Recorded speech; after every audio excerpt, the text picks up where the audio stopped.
Speaker of the House, Mike Johnson, is a cuck, if I've ever seen one. And that's because he allows the entirety of his constituents to get fucked by basically anything that Donald Trump wants. Which is ironic because it is very similar to how Donald Trump allowed, allegedly, minors to end up in the same fate by his once best friend, Jeffrey Epstein. Now, Mike Johnson recently said that Donald Trump was an FBI informant. Yeah, Donald Trump wasn't just friends with Jeffrey Epstein for no reason. He was an FBI informant working to crack the case on Jeffrey Epstein. So in fact, he was the good guy all along and was only so close to Jeffrey Epstein because he wanted to take him down. Now, of course, Mike Johnson has since then retracted that statement and said that he made a mistake. Yeah, no shit. I think we all knew that already. The fact of the matter, though, is he put this out, and unfortunately a large portion, especially those who see the Speaker of the House as a prestigious role and somebody that you should listen to, might even believe this, especially Trump's own base, which is really all that matters to Trump and the GOP, which is MAGA. Okay. This also comes on the fact that, no pun intended with that, by the way, that two names.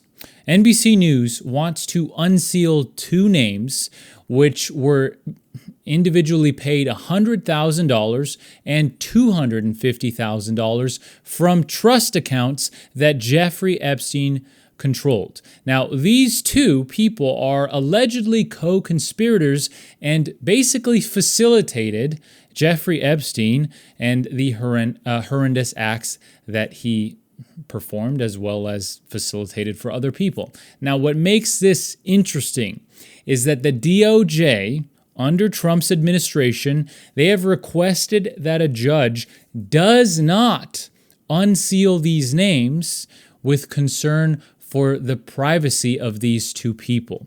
These two people were acquired by Jeffrey Epstein a non-prosecution agreement. So Jeffrey Epstein went through a lot of hoops to try to keep these people not prosecuted, as well as keeping their names out of the public eye. He also paid them $100,000 and $250,000 each. This is all known. What isn't known is who they are because the names were redacted. Now, of course, NBC News wants these names made public. What is so interesting, again, is that the DOJ, under Donald Trump, this is Trump's DOJ, this is Trump's administration's DOJ with his people, they're requesting that these names remain hidden, private, sealed. Why? Why? That is my question.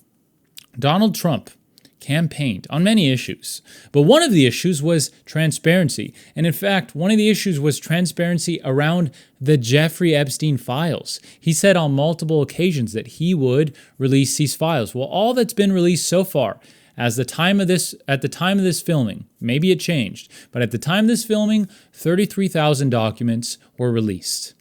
97% of those documents were already held by the public. So basically nothing new. Now, yes, that means around 900 or so documents were new, but so far nothing drastic or major has come of those documents. Now, remember, in Congress right now, there is a petition to release all of them, which Donald Trump's administration has gone on record saying that any attempt by the GOP in Congress to get these documents released would be considered a hostile act against the administration. What the actual fuck is that supposed to mean? What in the actual fuck is that supposed to mean? A hostile act towards the administration. Why do they want these files protected so badly? Now, Representative Massey, who is a Republican, has theorized that either A, Trump is on those files, and I should clarify, I'm theorizing that. Massey has theorized that he is covering for some very powerful people. Now, it only seems that an administration that is so hell-bent at preventing these documents to getting out into the public must have something to hide, or must be covering for people who do. Because why the fuck else would you campaign on the issue to get elected to then immediately turn around and say so many ridiculous things? One, the files exist. They're on Pam Bondi's desk. And now, they're not. They don't exist at all. Oh, actually, it's a Democrat hoax by the Democrats. But yet only Democrats are on those files. So are the files actually there? Oh, yeah, they actually are there, but Donald Trump is an FBI informant. So if he's mentioned in these files, that's the reason why. What the fuck is going on? You know, here's the thing, and a lot of MAGA, a lot of Republicans, they say, well, why didn't Biden release him? There are many reasons. There are many reasons why. But I will go as far as saying this. I don't care. I don't care if Biden or other Democrats, in fact, I'm pretty damn certain that other Democrats are in those files. What seems to be the difference between Democrats and Republicans is I don't care. Whoever is in those files needs to be held accountable. I don't care if they are Democrats. I don't care if they're Biden. I don't care who is in the files. They should be held accountable for the horrendous acts that they did to children.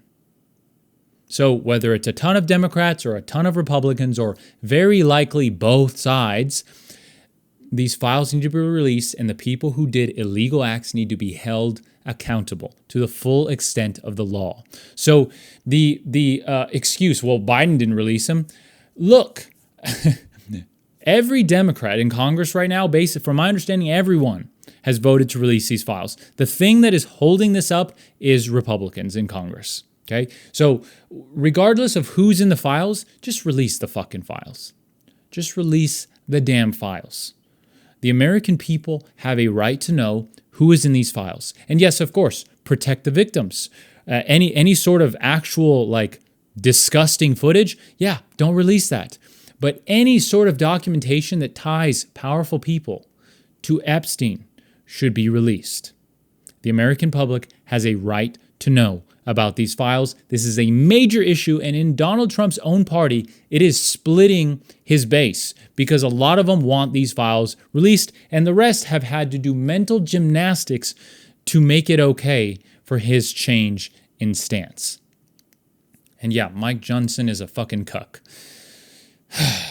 As you can tell by now, this is probably my channel that is a little bit, this is my opinionated channel, and this is my unqualified opinion. If you want my qualified opinion, that's over on the main channel. My expertise is in finance. My formal education is in finance, and a decade of experience is in finance. We talk about finance, economics, world economics, the Federal Reserve, interest rate policies, all sorts of stuff, real estate market, investing, all that stuff is on the main channel. But this channel, if you want my unqualified opinion on anything that I think needs to be talked about, then you're in the right place for that. So please consider subscribing if I made you laugh, if you felt that this was serious and important, or if you just found it informative, please consider subscribing. It's difficult to grow here on YouTube. So every subscription matters, and it means the world to me. With that said, without dragging this video out too long, I make videos on here all the time. Sometimes they're every day, every other day, every week, every month. It's whenever I feel like there's something important to talk about, we'll talk about it. With that said, take care.